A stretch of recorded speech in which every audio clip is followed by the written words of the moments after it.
नमस्कार, ऐसा देशों में आपका स्वागत है। मैं हूं रामवीर श्रेष्ठ और आज हम बात कर रहे हैं तंत्र की। जी हां, इस तंत्र में लोकतंत्र भी है, इस तंत्र में तानाशाही का तंत्र भी है और इस तंत्र में लोक स्वराज्य जैसा तंत्र भी है। माने ये जो तंत्र का मंत्र है, इसको जनता तक ठीक से वो पहुंचे और वो अपने महत्व को समझे और तंत्र पर लोक किस तरह से नियंत्रित उसको करे, इस पर सारी की सारी चर्चा आपसे आज करना चाहेंगे। जी, ये बहुत अच्छा आपने एक प्रश्न उठाया है। देखिए, दुनिया में 3 प्रकार की शासन प्रणालियां वर्तमान में हैं। बिल्कुल। एक को हम कहते हैं लोकतंत्र, एक है धर्मतंत्र और एक है राज्यतंत्र। लोकतंत्र पश्चिम में है, वहाँ व्यक्ति सर्वशक्तिमान है। लोकतंत्र में बिल्कुल बिल्कुल पूंजीवाद उसी से पनपा है। पूंजीवाद उसी से पनपा है, उसी लोकतंत्र की उपज है पूंजीवाद। व्यक्तिवाद से पूंजीवाद की तरफ गए तो वो पश्चिम का लोकतंत्र है। एक धर्मतंत्र है इस्लामिक देशों में। यहाँ धर्म सबसे ऊपर है, पावरफुल है। बिल्कुल। व्यक्ति, परिवार और समाज, धर्म से सब नीचे हैं। राज्य भी उसके नीचे है। तीसरी व्यवस्था साम्यवादियों की है, वहाँ राज्य सर्वशक्तिमान है। साम्यवाद में धर्म, व्यक्ति, समाज ये गौण है। लेकिन एक चौथी व्यवस्था भारत में थी, है नहीं। हजारों वर्ष पहले भारत में सर्वोच्च था समाज। समाज के नीचे था धर्म, समाज के नीचे था राज्य, समाज के नीचे था व्यक्ति। भारत का जब संविधान बनने लगा तो हमारे नेताओं ने क्या किया ये आपको मालूम नहीं है। इन लोगों ने एक घपला कर दिया। जो संविधान बनाया उसमें लोकतंत्र के व्यक्ति को सारे अधिकार दे दिए, साम्यवाद के राज्य को भी पूरे अधिकार दे दिए। राज्य भी यहाँ सर्वशक्तिमान हो गया, व्यक्ति भी ताकतवर हो गया लोकतंत्र का, धर्म भी ताकतवर हो गया। यहाँ वो अल्पसंख्यक है, वो बहुसंख्यक है, जाति को घुसा दिया, भाषा को घुसा दिया, सबको घुसा दिया। बाहर किसको किया? समाज को, आदमी को, समाज को। समाज की पहली इकाई है परिवार। भारतीय संविधान में परिवार की कोई व्याख्या नहीं है। परिवार को कोई अधिकार अलग से प्राप्त नहीं है। भारतीय संविधान में गांव को अधिकार नहीं दिया गया।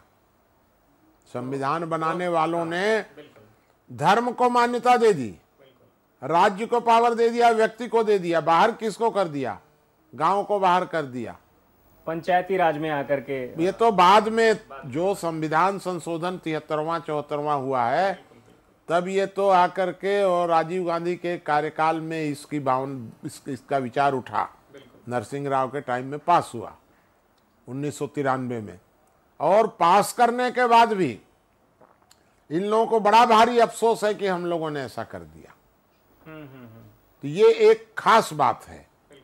लोकतंत्र जो है, इसकी परिभाषा गांधी जी कहा करते थे कि भारत जब स्वतंत्र होगा तो लोक मालिक होगा, लोक नियंत्रित तंत्र होगा।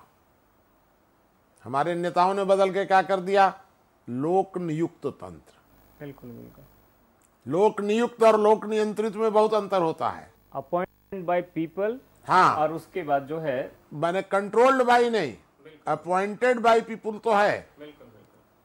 लोक अपॉइंट तो कर सकता है, कंट्रोल नहीं कर सकता है। जबकि लोकतंत्र की परिभाषा लोक नियंत्रित तंत्र होनी चाहिए, वही आदर्श लोकतंत्र होगा। लेकिन गांधी जी के मरते ही हमारे नेताओं ने, अब इसका मूल क्या है? इसका मूल तत्व ये है कि जब लोकतंत्र लोक नियंत्रित होता है जी, तो तंत्र को मैनेजर के अधिकार होते हैं। बिल्कुल। और जब लोक नियुक्त होता है तो तंत्र को कस्टोडियन के अधिकार होते हैं। ये कस्टोडियन और मैनेजर में भी बहुत अंतर है। ये आप बने साधारण अंतर नहीं है। बिल्कुल बिल्कुल। तो इस प्रकार से अब आप कहते हैं भारत में लोकतंत्र है। अरे ये भारत में कैसा लोकतंत्र है? भारत का तंत्र अपना वेतन चाहे जितना बढ़ा ले। बिल्कुल। कहीं लिखा है कि कितना बढ़ा सकता है, 1 गुना, 2 गुना, 5 गुना, 10 गुना, 20 गुना, 100 गुना। मैनेजर, हमारा मैनेजर अपनी तनख्वाह मनमाना चाहे जितनी बढ़ा दे, मालिक देने के लिए बाध्य है। लेकिन आप मुझे ये बताइए कि 543 लोग संसद में बैठे हैं, या राज्यसभा के 250 लोग भी जोड़ दीजिए, इन लोगों का वेतनमान बढ़ाने में या इन लोगों के जो भी इनसे जुड़ी चीजें हैं उनको घटाने बढ़ाने में क्या देश के 125 करोड़ लोगों का इन्वॉल्वमेंट प्रैक्टिकल है ही नहीं है। प्रैक्टिकल और इनप्रैक्टिकल, प्रत्यक्ष अप्रत्यक्ष कुछ नहीं है। जो इनको वेतन लेना है वो लोग अपनी एक कमेटी बना करके वेतन तय कर लेंगे। बिल्कुल। तो ये बताइए, ऐसा कहीं हो सकता है क्या कि वेतन देने वाले से पूछा भी न जाए और बिना पूछे और वो अपना तय कर ले? ये अच्छा लोकतंत्र है भारत में। आप एक ट्यूबलाइट तोड़ के दिखा दीजिए, अगर आपने ट्यूबलाइट तोड़ दी तो ट्यूबलाइट का पैसा आपसे भरवा लेंगे, ऊपर से फाइन और करेंगे। हमारे नेता संसद में सारा ट्यूबलाइट तोड़ दें, कितना माइक पटक दें, भरेगा कौन? होता भी है कई बार। तो कौन भरेगा? भरेगा लोग। हाँ, फिर भी वो भी उसी की जेब से जाना है। हाँ, तो वो अगर ट्यूबलाइट तोड़ दें तो भरेगा लोग, और हम ट्यूबलाइट तोड़ दें तो भरेंगे हम। हमारे अधिकार क्या हैं, लोक के क्या अधिकार हैं, ये तय कौन करेगा? तंत्र। बिल्कुल। तो हमारे अधिकारों की व्याख्या करेगा तंत्र, और तंत्र के अधिकारों की व्याख्या कौन करेगा? ये तंत्र। बिल्कुल। ये कुछ तानाशाही से कुछ नजदीक तो नहीं चला जाता है? बिल्कुल। जो लोकतंत्र है, ये लोकतंत्र और तानाशाही और लोक स्वराज्य, ये तीनों अलग अलग हैं। भारत में जो लोकतंत्र है यह आयातित लोकतंत्र है, जीवन पद्धति में नहीं आया है। पश्चिम में जो लोकतंत्र है वो आयातित नहीं था। वहां के लोगों ने चिंतन किया, निष्कर्ष निकाले, लोकतंत्र लागू किया। बिल्कुल। भारत, पाकिस्तान, बांग्लादेश, इन सब में जो लोकतंत्र आया है ये आयातित लोकतंत्र है, मूलतः नहीं है। उसी का ये परिणाम है कि यहाँ अव्यवस्था हुई।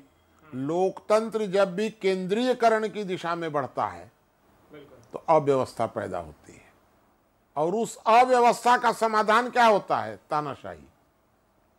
ये बड़ी गंभीर बात मैं आपको बता रहा हूं कि लोकतंत्र जब केंद्रीयकरण की दिशा में बढ़ेगा तो अव्यवस्था होगी ही, कोई रोक नहीं सकता है। चाहे वो भारत में है तो, बांग्लादेश में है तो, पाकिस्तान में है तो, नेपाल में है, डिसेंट्रलाइज होना चाहिए। हाँ, इराक में है, और जितने भी देश हैं, जो भी श्रीलंका है, सब जगह कुछ ना कुछ अव्यवस्था बढ़ती जा रही है। जहां भी लोकतंत्र तानाशाही की दिशा में जाएगा, आयातित होगा। लोकतंत्र अगर लोक स्वराज्य की दिशा में जाएगा तो वहां व्यवस्था स्थापित होगी, जैसे पश्चिम के देश। लोक स्वराज्य की दिशा यानी क्या? लोक स्वराज्य की दिशा का सीधा मतलब है कि लोक नियंत्रित तंत्र होना चाहिए, लोक नियुक्त तंत्र नहीं होना चाहिए। यह हमारे लोक स्वराज्य की दिशा होगी। बिल्कुल बिल्कुल। लेकिन भारत में तो बिल्कुल उल्टा है। यहाँ तो लोक स्वराज्य की कोई दिशा की तरफ में बढ़ने का कोई क्रम ही नहीं बन पा रहा है। इस दिशा में सोचने की आवश्यकता है कि हमारा लोकतंत्र केंद्रीयकरण से हटे और लोक स्वराज्य की दिशा में जाए। इस दिशा में जो अन्ना जी जो प्रयत्न कर रहे हैं, उस प्रयत्न को भी उलझा दिया गया है। हम लोगों का तो एक सुझाव है इस संबंध में कि भारत में एक लोक संसद बननी चाहिए। लोक संसद का जो कंसेप्ट है वो हम लोगों ने अभी करीब 1 महीने पहले सोचा कि भाई ये अन्ना जी के आंदोलन को भी सरकार आसानी से नहीं मानेगी। बिल्कुल। तो लोक संसद का एक कंसेप्ट हम देना चाह रहे हैं आपके सामने। एक देश और 2 संसद, ऐसा कैसे? एक देश और 2 संसद का प्रश्न यहाँ नहीं है। हम तो लोक संसद का, एक बात आप बताइए कि एक देश, तो एक देश में लोक और तंत्र 2 हैं, तो मूल प्रश्न तो ये पैदा होता है। लेकिन एक देश में लोक भी एक ही है और तंत्र भी एक हैं, तो दोनों एक हैं। तो दोनों जब एक हैं तो हमारा मानना यह है कि सारे अधिकार तंत्र के पास कैसे चला, क्या अधिकार है आपके पास बताइए? वोट देने के अलावा कुछ अधिकार आपके पास है? फंडामेंटल राइट हैं। फंडामेंटल राइट तो व्यक्ति के होते हैं, समाज के पास नहीं है। कोई फंडामेंटल राइट नहीं है। हमें किस उम्र में शादी करनी है, ये हमारा फंडामेंटल राइट है क्या? सरकार तय करेगी। कितने बच्चे पैदा करने हैं, सरकार तय करेगी। हमें शादी में कितने बाराती बुलाने हैं, तो सरकार तय करेगी। हमें हेलमेट पहनना है कि नहीं पहनना है, ये सरकार तय करेगी। क्या है हमारा फंडामेंटल राइट? क्योंकि फंडामेंटल राइट की ये लोग परिभाषा ही नहीं जाने, इसलिए सारी। कैसा लोकतंत्र है भारत में, आप जरा विचार करिए। आपने सुना होगा केशवानंद भारती प्रकरण। ये भारत का लोकतंत्र, मैं आपको बता रहा हूं, सशक्त न्यायपालिका होनी चाहिए, सब लोग कहते हैं। केशवानंद भारती प्रकरण जब आया तो उसमें यह विचार शुरू हुआ कि संसद को संविधान संशोधन के असीम अधिकार प्राप्त हैं या सीमित हैं। ये आपने सुना तो होगा ही।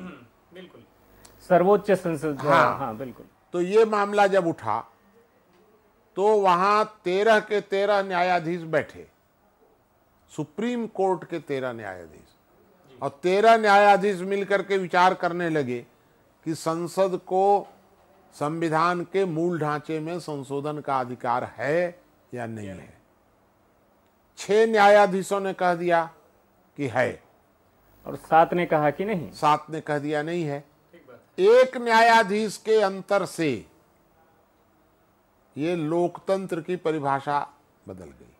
माने आपका कहना है कि देश का फैसला 13 लोगों के हाथ में न छोड़ा जाए। 13 में कहा, और वो भी 7 में नहीं। मेरा तो ये कहना यह है कि अगर एक न्यायाधीश इधर 7 थे और उधर 6 थे, तो फैसला एक ने किया। अगर एक उधर चला जाता, मान लीजिए, कल्पना करिए एक चला जाता, तो लोकतंत्र की परिभाषा क्या होती भारत में? बिल्कुल। क्या भारत में इसे हम लोकतंत्र कहेंगे कि भारत का सारा भविष्य एक न्यायाधीश के ऊपर टिका हुआ है? इतने महीन धागे पर लोकतंत्र टिका रहेगा क्या? न्यायपालिका और संसद के बीच का ये झगड़ा जो है, ये वर्षों से चला आ रहा है। और 1973 में भी एक बार केशवानंद भारती, जिस प्रकरण का जिक्र आपने किया, इस प्रकरण में जनता, एक बार हम फिर जानना चाहेंगे कि इस प्रकरण का आगे क्या हुआ। ये प्रकरण तो वहां समाप्त हो गया। हाँ, सुप्रीम कोर्ट ने फैसला दे दिया 7 और 6 से। लेकिन 2 साल बाद फिर जो इसने हाँ, लेकिन हमारी संसद के पेट का पानी तो पच नहीं रहा था। बिल्कुल, आज भी नहीं 7 और 6 से। तो इन्होंने फिर क्या किया, सन 75 में जब आपातकाल लगा इंदिरा जी के कार्यकाल में, तो आपत्ति काल में इन लोगों ने एक अपील की फिर से सुप्रीम कोर्ट के पास, और 13 जजों में से 2 जज तब तक बदल गए थे और 2 नए जज आए थे। वो सच बात तो यह है कि ये दोनों लोग प्रतिबद्ध थे कि केशवानंद भारती को पलट देंगे, इंदिरा गांधी के साथ हम चले जाएंगे, संसद की सर्वोच्चता कायम करेंगे। उसमें मुख्य न्यायाधीश भी शामिल थे कि संसद की सर्वोच्चता बनाएंगे। तो इन लोगों ने तय कर लिया। फिर वो प्रकरण 13 जज फिर बैठ गए। बिल्कुल। और जब ये फिर जज लोग बैठे तो एक जज ने पूछ दिया सरकारी वकील से कि आपातकाल में आप किसी भी व्यक्ति को बिना कारण बताए गोली मार सकते हैं क्या? उन्होंने कहा हाँ, मार सकते हैं। फिर उस जज ने पूछा कि आप कितने लोगों को गोली मार सकते हैं? तो सरकारी वकील ने कह दिया कि हम कितने भी लोगों को मार सकते हैं। तब जजों को के अंदर में आपस में कानाफूसी शुरू हुई कि भाई ये तो बड़ा विचित्र उत्तर है कि कितने भी लोगों को गोली मार सकते हैं। तो कैसा लोकतंत्र है ये कि बिना कारण बताए गोली मार दी जाए?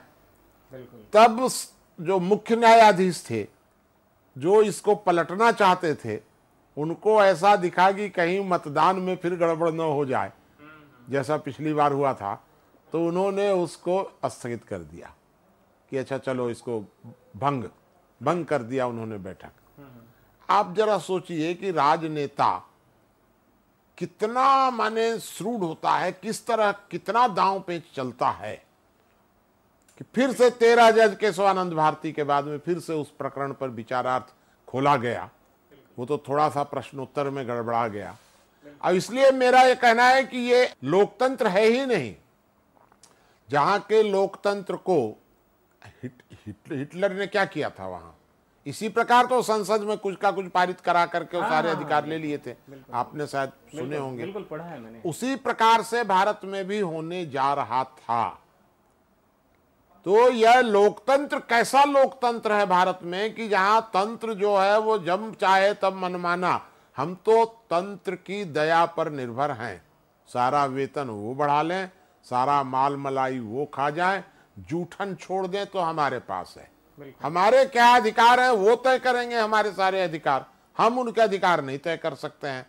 तो यह लोकतंत्र दूषित लोकतंत्र है और इसलिए हम लोगों ने एक नया सुझाव दिया है लोक संसद का।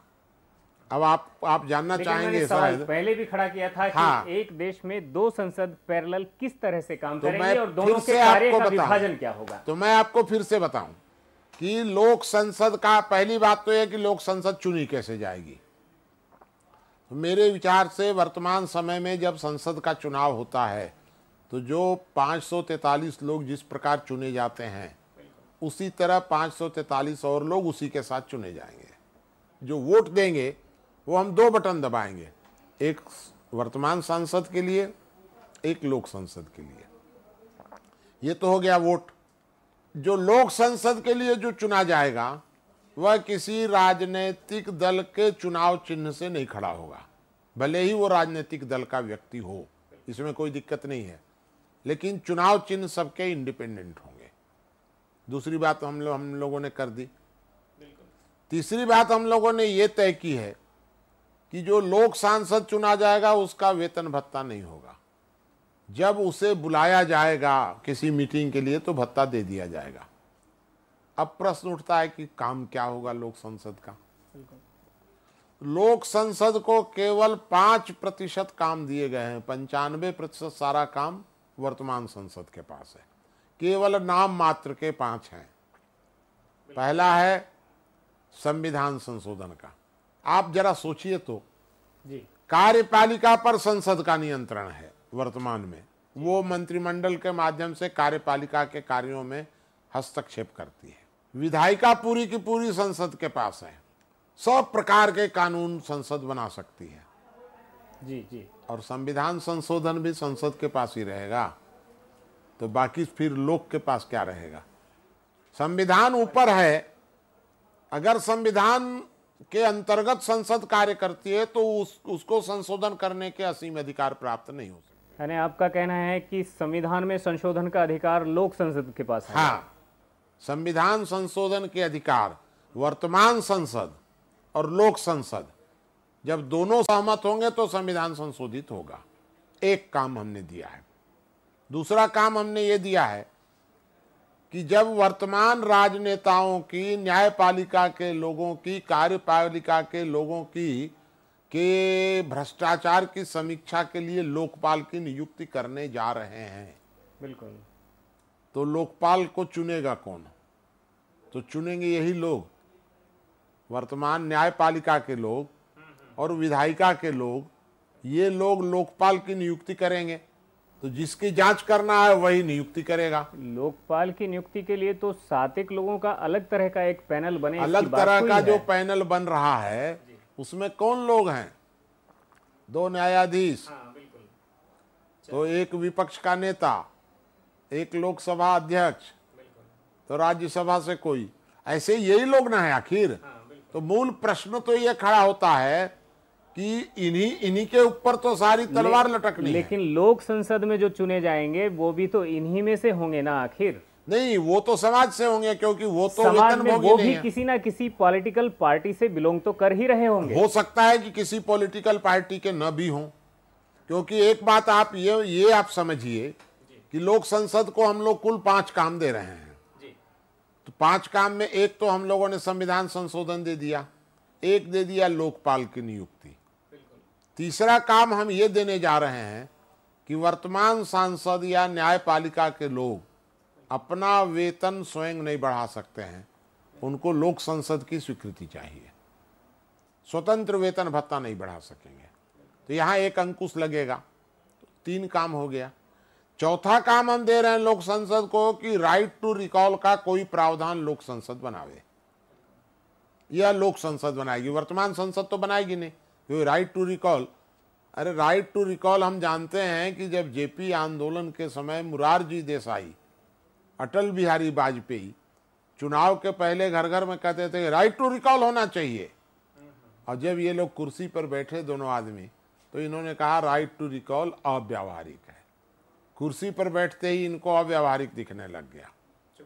तो हमारे सारे राजनेता, चाहे वो किसी भी राजनीतिक दल के हों, उनको राइट टू रिकॉल अव्यावहारिक दिखता है। हमारा कहना है राइट टू रिकॉल का एक प्रावधान लोक संसद बनाएगी। आप ये बताइए, देश में 543 ईमानदार लोग चुन करके देश की जनता संसद तक नहीं भेज पा रही है। ये 543 लोग लोक संसद के लिए आएंगे कहां से, ईमानदार लोग, ताकि वो संसद पर नियंत्रण। ईमानदारी की कोई आवश्यकता ही नहीं है इसमें कहीं भी।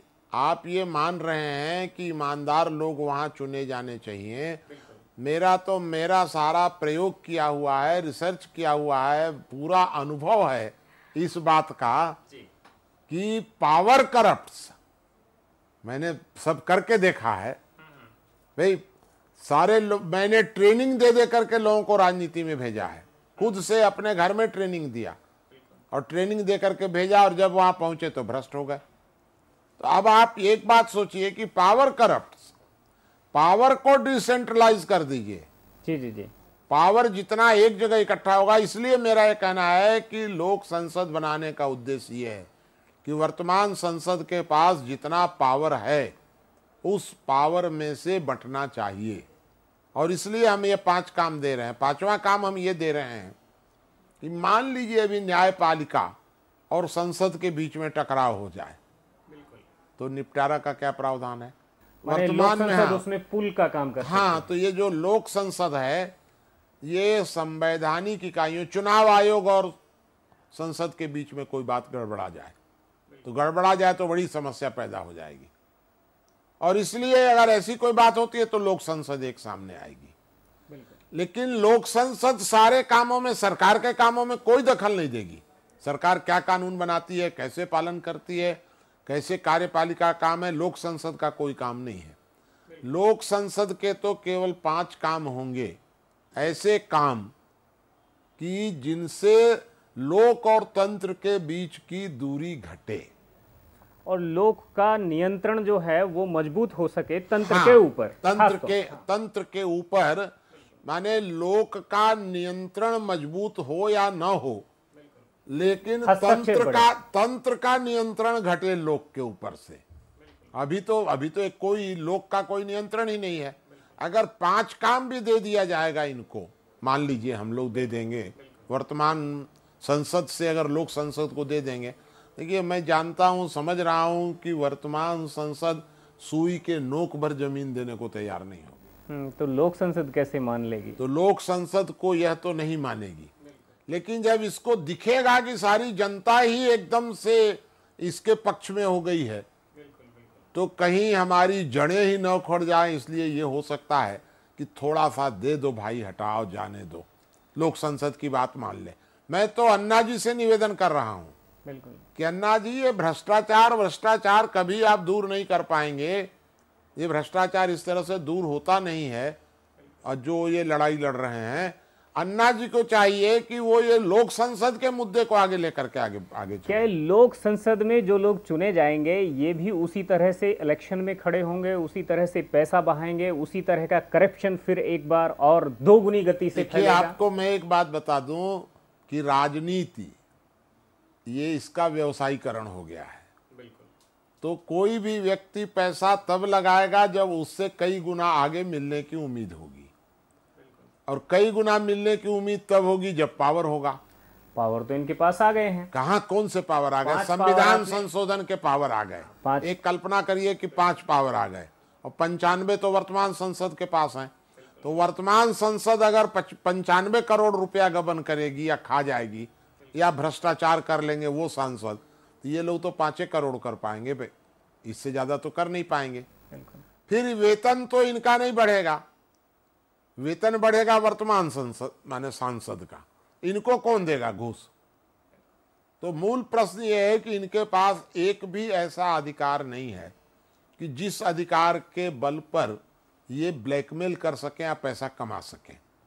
फिर भी अगर ये लोग करते भी हैं तो मेरा तो यह मानना है कि अगर एक व्यक्ति 100 करोड़ रुपया भ्रष्टाचार कर ले और 100 आदमी 1-1 करोड़ भ्रष्टाचार करें तो मेरे हिसाब से तो 100 करोड़ अगर 1-1 करोड़ करें तो कोई माने उतना बुरा तो नहीं है। माने भ्रष्टाचार को आप कबूल करते हैं कि हाँ भ्रष्टाचार तो होगा, उस भ्रष्टाचार का विकेंद्रीकरण हो जाए। विकेंद्रीकरण करना कोई अच्छी बात तो नहीं है, लेकिन उससे तो अच्छी है, हमारी मजबूरी है ना उस बात से कि सारा एक ही आदमी खा जाए तो इससे अच्छा खाने दो ना, सबके बीच में बंटने दो।